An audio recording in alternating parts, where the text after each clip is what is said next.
আসসালামু আলাইকুম। আশা করছি প্রত্যেকে অনেক ভালো আছেন। আমি মোহাম্মদ তারিকুজ্জামান, বর্তমানে পড়ালেখা করছি যশোর বিজ্ঞান ও প্রযুক্তি বিশ্ববিদ্যালয়ে। আহ, আজ আমরা কুমিল্লা বোর্ড 2022-এর যে হিসাব বিজ্ঞান প্রথম পত্র প্রশ্নটি রয়েছে এটাকে প্রথম পত্রের যে অবজেক্টিভ অর্থাৎ বহু নির্বাচনী প্রশ্ন রয়েছে এটাকে সমাধান করার চেষ্টা করব। তো প্রথম যে প্রশ্নটি আমরা এখানে দেখতে পাচ্ছি সেটি হচ্ছে বাংলাদেশে মূসকের প্রচলন হয় কত তারিখ থেকে। তো আপনারা এভাবে মনে রাখতে পারেন যে বাংলাদেশের যে অর্থনৈতিক বছর বা বর্ষ যাই বলি, এটা শুরু হয় হচ্ছে 1 তারিখে, জুলাই মাসের 1 তারিখে, এবং শেষ হয় জুন মাসের 30 তারিখে। অর্থাৎ তাহলে এটা আমাদের শুরু হয়েছে 1 তারিখে, অর্থাৎ জুলাই মাসের 1 তারিখে এবং 1991 সালে, এবং এই তারিখ থেকেই কিন্তু বাংলাদেশে মুক্তবাজার অর্থনীতি প্রচলন শুরু হয় এবং সেই সাথে মূসকের প্রচলনও কিন্তু শুরু হয়েছিল। এরপর 2 নম্বর প্রশ্নটি হচ্ছে আইএএস এর পূর্ণরূপ কি। তো এটা আপনারা মনে রাখবেন যে আইএস এর পূর্ণরূপ হচ্ছে ইন্টারন্যাশনাল অ্যাকাউন্টিং স্ট্যান্ডার্ড, অর্থাৎ স্ট্যান্ডার্ডস দেখতে পাচ্ছি আমরা এখানে, কিন্তু উত্তরে স্ট্যান্ডার্ডস আসবে না, ইন্টারন্যাশনাল অ্যাকাউন্টিং স্ট্যান্ডার্ড, জাস্ট একটা স্ট্যান্ডার্ডকে বোঝানো হয়। আর 3 নম্বরে আমরা দেখতে পাচ্ছি যে নগদ প্রাপ্তি জাবেদায় লিপিবদ্ধ হয় কোনগুলা। তো নগদ প্রাপ্তি জাবেদায় কোনগুলো লিপিবদ্ধ হয় এটা নিয়ে যদি আমি সংক্ষেপে আলোচনা করি, সেটা হচ্ছে নগদ প্রাপ্তি জাবেদায় লিপিবদ্ধ হবে শুধুমাত্র নগদে যদি আপনার কোনো লেনদেন হয় এবং সেগুলো থেকে যদি আপনার কোনো নগদ প্রাপ্তি ঘটে। অর্থাৎ আমরা হচ্ছে নগদ প্রাপ্তি কোথা থেকে আসলে ঘটতে পারে, আমরা বেসিক্যালি দেখি যে আমরা যদি কোনো কিছু বিক্রি করি সেখান থেকে আমাদের একটা নগদ প্রাপ্তি হয়। দেন আমরা যদি কারোর কাছ থেকে কোনো টাকা পয়সা পাই, অর্থাৎ যদি আমাদের কোনো দেনাদার থাকে সেখান থেকে কিন্তু আমরা টাকা পয়সা পেয়ে থাকি, অর্থাৎ নগদের প্রাপ্তি হয়ে থাকে। মূলত আমাদের নগদ প্রাপ্তির সোর্স এই দুইটাকে আমরা ধরে নিই নগদ প্রাপ্তির ক্ষেত্রে।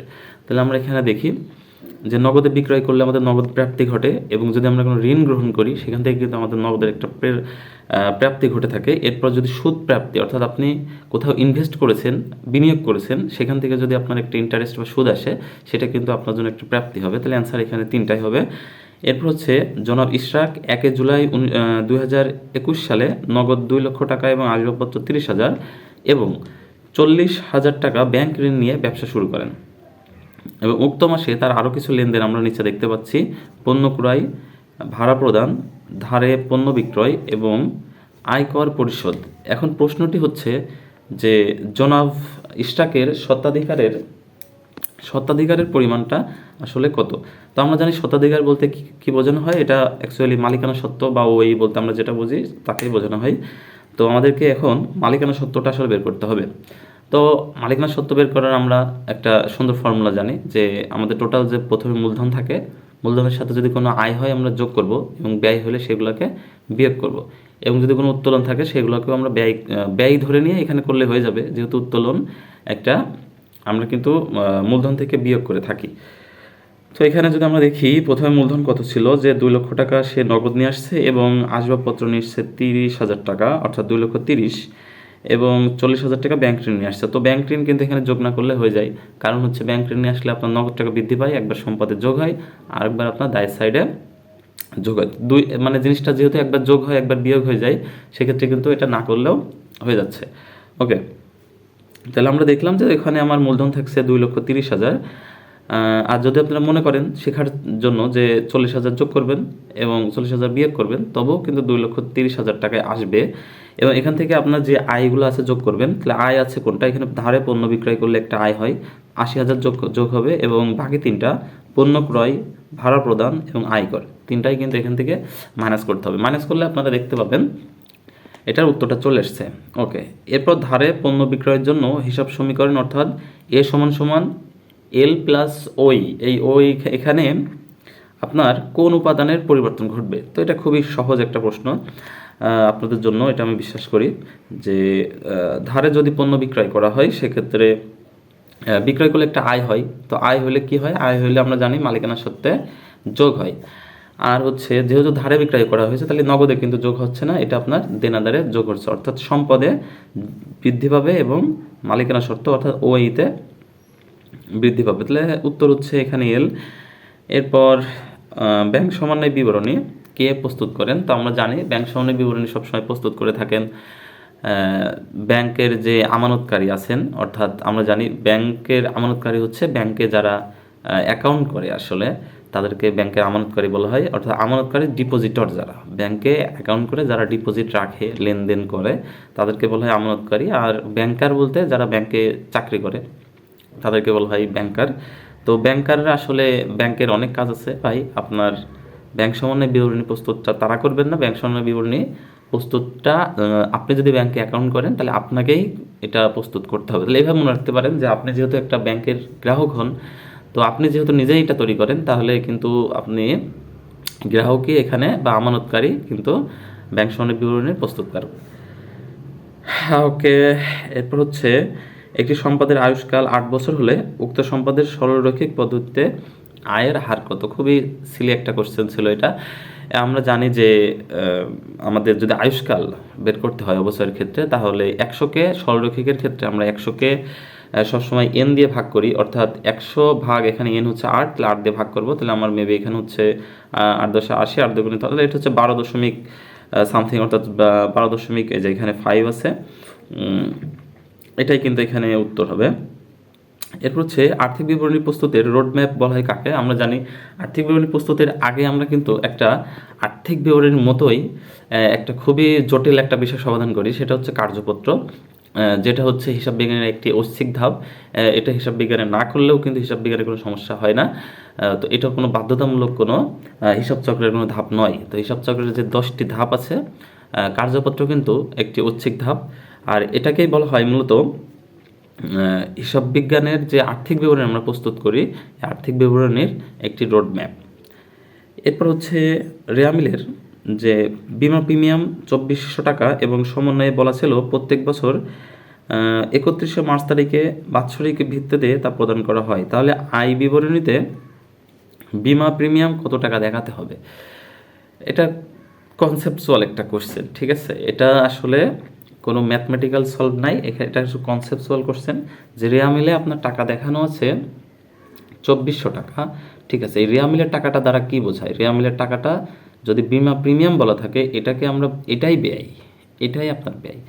এখন এখানে যদি বলা থাকতো যে টাকাটা দেওয়া হয়েছে 2 বছরের জন্য কি 1 বছরের জন্য কি 6 মাসের জন্য, সেক্ষেত্রে ঠিক ছিল, কিন্তু হিসাবকালটা 31শে মার্চ থেকে শুরু হয়, হইতেই পারে, নো প্রবলেম, ঠিক আছে? তাহলে ওটা কোনো সমস্যা না, এখানে উত্তরটা হচ্ছে 2400 টাকায় হবে। এরপর সমাপনী জাবেদার পর কোন হিসাবের জের শূন্য হয়ে যায়?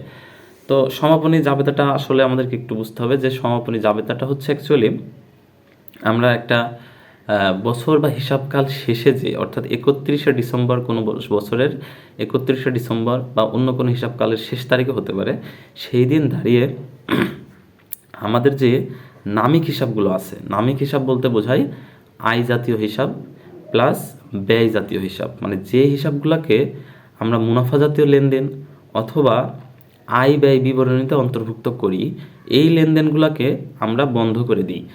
তার মানে আসলে বিষয়টা কী দাঁড়ায়? আমরা যদি এই বছরে 1 লক্ষ টাকা বিক্রি করি, বিক্রয় হয় 1 লক্ষ টাকা, এখান থেকে আমার মুনাফা হয় 5,000 টাকা, 10,000 টাকা, এখান থেকে আমার বেতন বাবদ খরচ হয় 5,000 টাকা। এই হিসাবগুলোকে কিন্তু আপনার আগামী বছরের টেনে নিয়ে যাওয়ার দরকার নাই। আপনি যখন এই বছর 31 তারিখে এসে আপনার হচ্ছে বিশদায় বিবরণী প্রস্তুত করেছেন, অর্থাৎ ওই বিক্রয়ের কাজ শেষ, ওই বিক্রয় পরের বছরে আপনি আর যোগ করে দেখাবেন না যে আমার 1 লক্ষ টাকা গত বছরে বিক্রয় হয়েছিল, এই বছরে হয়েছে 50,000, টোটাল তাহলে 1.5 লক্ষ না, ওই 1 লক্ষের কাজ এখানে শেষ। আপনি শুধুমাত্র পরের বছরে প্রারম্ভিক হিসেবে দেখান কোনগুলা? আপনার সম্পদ জাতীয়, দায় জাতীয় কোনো লেনদেন যদি থাকে সেগুলো। তাহলে আমরা জানি আয় ব্যয় জাতীয় হিসাবগুলোকে আমরা বন্ধ করে দিই।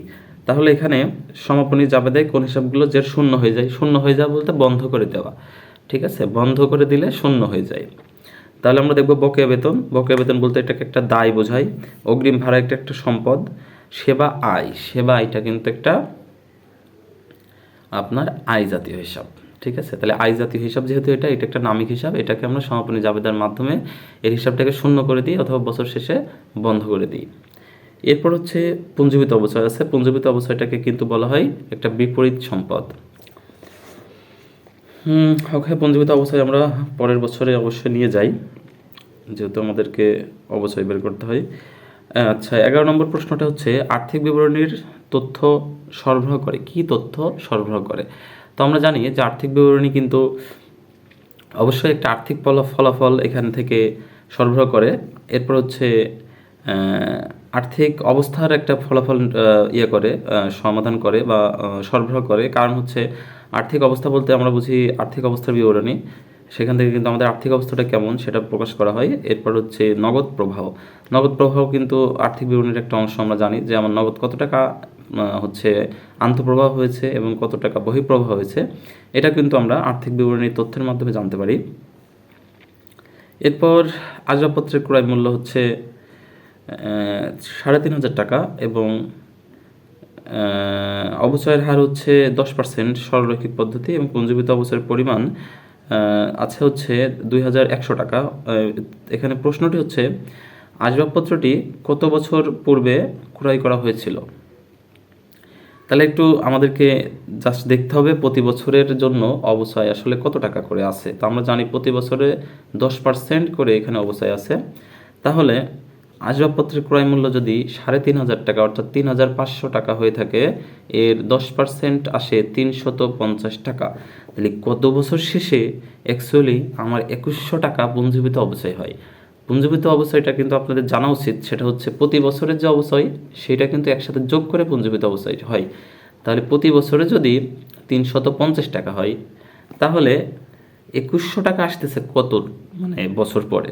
আমরা 2,100কে যদি 350 দিয়ে ভাগ করি, তাহলে এখানে 318, তাহলে হচ্ছে 6 বছরে কিন্তু পুঞ্জীভূত অবচয়টা চলে আসতেছে 2,100 টাকা।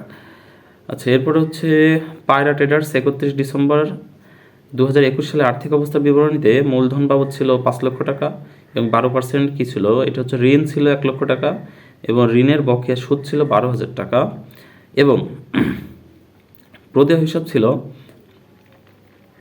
40,000 টাকা এবং অগ্রিম প্রাপ্য ভাড়া ছিল 4,000 টাকা এবং স্থায়ী সম্পদ 3.5 লক্ষ টাকা 3 লক্ষ টাকা উল্লেখ আছে। তাহলে এখান থেকে বের করতে বলেছে চলতি বছর শেষে চলতি দায়ের পরিমাণ কত। অর্থাৎ চলতি দায় আমরা এখানে দেখি যে মূলধন কিন্তু চলতি দায় নয়, এটা একটা মূলধন জাতীয় মালিকার সত্ত্বের হিসাব। একটা হচ্ছে, তারপর হচ্ছে 12% ঋণ। 12% ঋণ, এই ঋণ কিন্তু অনেক সময় মূলধন জাতীয় হয়, অনেক সময় মুনাফা জাতীয় হয়। যখন আপনারা দেখবেন যে কোনো ঋণ বা বিনিয়োগের আগে পার্সেন্টেজ দেওয়া আছে, সেটা কিন্তু সবসময় মূলধন জাতীয় হবে এবং হচ্ছে দীর্ঘমেয়াদী হবে। তাহলে এটা কিন্তু চলতি মেয়াদী নয়। এরপর হচ্ছে ঋণের বকেয়া সুদ। ঋণের যে বকেয়া সুদটা আছে এটা কিন্তু সবসময় চলতি দায় হয়ে থাকে, ঠিক আছে? যদি আপনি বিনিয়োগের সুদ অনাদায়ী থাকে, বকেয়া থাকে, সেটাকে বলা হয় চলতি সম্পদ। আর যদি ঋণের সুদ বকেয়া থাকে, আপনি ঋণ নিয়েছেন, আপনাকে প্রতি বছরে প্রতি মাসে একটা করে ইন্টারেস্ট দিতে হবে, সেটা যদি বকেয়া থাকে এটা আপনার জন্য চলতি দায়। তাহলে আমরা চলতি দায় পেলাম 12,000। এরপর প্রদেয় হিসাব আছে 40,000, তাহলে হলো প্রদেয় হিসাব চলতি দায় আপনারা জানেন। এরপর হচ্ছে তাহলে হলো হচ্ছে 52,000। এরপর অগ্রিম প্রাপ্ত ভাড়া। এখন ভাড়া আপনি অগ্রিম পাইছেন, কোনো আয় যদি অগ্রিম পান, ঠিক আছে, আপনার পাওয়ার কথা না কিন্তু পাইছেন, তার মানে কি এটা দায় আপনার জন্য, এটার পরিশোধ করতে হবে আপনাকে, ঠিক আছে? তাহলে এটাও দায়। তাহলে এগুলো যোগ করলে মোটামুটি চলে আসতেছে অ্যান্সার। এরপর 14 নম্বর, প্রতিষ্ঠানটির মোট সম্পদের পরিমাণ কত? মোট সম্পদ আমরা দেখি। আচ্ছা, এখানে স্থায়ী সম্পদ দেওয়া আছে 3 লক্ষ টাকা। তাহলে আমাদেরকে কিন্তু বলেছে মোট সম্পদ, অর্থাৎ মোট সম্পদটা আমরা কিভাবে পারবো? আসলে দেওয়া আছে স্থায়ী সম্পদ, এখানে অন্য কোনো সম্পদ দেওয়া আছে কিনা। তাহলে আমরা দেখি যে মালিকানা সত্ত্বর, এখানে মূলধন দেওয়া আছে হচ্ছে 5 লক্ষ টাকা এবং ঋণ দেওয়া আছে 12% 1 লক্ষ টাকা। তাহলে এই আমার এই মালিকানা সত্ত্বের ওইদিকে চলে গেল হচ্ছে 6 লক্ষ। এবার চলতি দায়ের ক্ষেত্রে আমি 40,000 আর হচ্ছে 12,000 52,000 আর অগ্রিম প্রাপ্ত ভাড়া হচ্ছে 4,000, তাহলে 56,000। তার মানে হচ্ছে 6,56,000 টাকা হচ্ছে আপনার জন্য একটা টোটাল দায়, ঠিক আছে? তার মানে হচ্ছে আমরা তো জানি যে এল প্লাস ওই, তাহলে আমরা এল আর ওইকে যোগ করলাম, তাহলে এই এল প্লাস ওই এইটা সমান সমানই কিন্তু বোঝাই এ, অর্থাৎ এ সমান সমান এল প্লাস ওই, তাই না? তাহলে আমরা ওই এবং এল এই দুটাকে যোগ করলাম, করে দেখলাম 6,56,000 টাকা হয়েছে। তাহলে আমাদের এ কত হবে? এ 6,56,000 টাকায় হবে। এখন প্রশ্ন হলো, স্যার এখানে তো দেওয়া আছে যে স্থায়ী সম্পদ 3 লক্ষ টাকা, তাহলে আর 3,56,000 আমি কোথায় পেলাম? আর 3,56,000 টাকা হচ্ছে আপনার চলতি সম্পদ। যদি এখানে প্রশ্নটা এইভাবে করতো যে প্রতিষ্ঠানের চলতি সম্পদের পরিমাণ কত বের করো, তাহলে কিন্তু আমরা এইভাবে এখান থেকে 3,56,000 অ্যান্সার করে দিতে পারতাম। এটা কিন্তু এসছে এর আগে, হ্যাঁ। ওকে, তারপর হচ্ছে আর্থিক বিবরণীকে সর্বজন গ্রাহ্য করার জন্য গৃহীত মান কোনটি? এটা কিন্তু আমরা জানি কি, যে এটা অ্যান্সারটা হবে গ্যাপ, হ্যাঁ। কারণ গ্যাপ হচ্ছে আমরা জানি জেনারেলি অ্যাকসেপ্টেড অ্যাকাউন্টিং প্রিন্সিপালস, অর্থাৎ পুরো বিশ্বব্যাপী সকলেই যারা অ্যাকাউন্টিং রিলেটেড কাজ করে, অ্যাকাউন্টিং নিয়ে কাজ করে, সকলে কিন্তু এটা মানতে বাধ্য, হ্যাঁ। এটা মূলত হচ্ছে আমেরিকা রিলেটেড একটা প্রিন্সিপাল এবং এটা বিশ্বব্যাপী মানতে হয়। এই জন্য এটার নাম হচ্ছে জেনারেলি অ্যাকসেপ্টেড অ্যাকাউন্টিং প্রিন্সিপালস। তো গ্যাপই হচ্ছে আসলে সর্বজন গ্রাহ্য করার জন্য একটা প্রিন্সিপাল হিসাব বিজ্ঞানের জন্য। আচ্ছা, যাই হোক, আমরা আজকের পর্বে 15 পর্যন্তই সমাধান করলাম। আগামী পর্বেই পাবেন 16 থেকে 30 পর্যন্ত প্রশ্নের উত্তর এভাবে সমাধান করার চেষ্টা করব। আশা করছি ভিডিওটা আপনাদেরকে ভালো লেগেছে। যদি কোথাও সমস্যা মনে হয় আপনারা কমেন্ট করতে পারেন। আর যদি কোথাও আসলে কথা বলার সময় ভুল হয়ে যেতে পারে, যদি কোনো ভুল হয়ে থাকে একটু জানাবেন, সমাধান দেওয়ার চেষ্টা করবেন ইনশাল্লাহ। আগামী ভিডিওতে দেখা হবে। ভালো থাকবেন।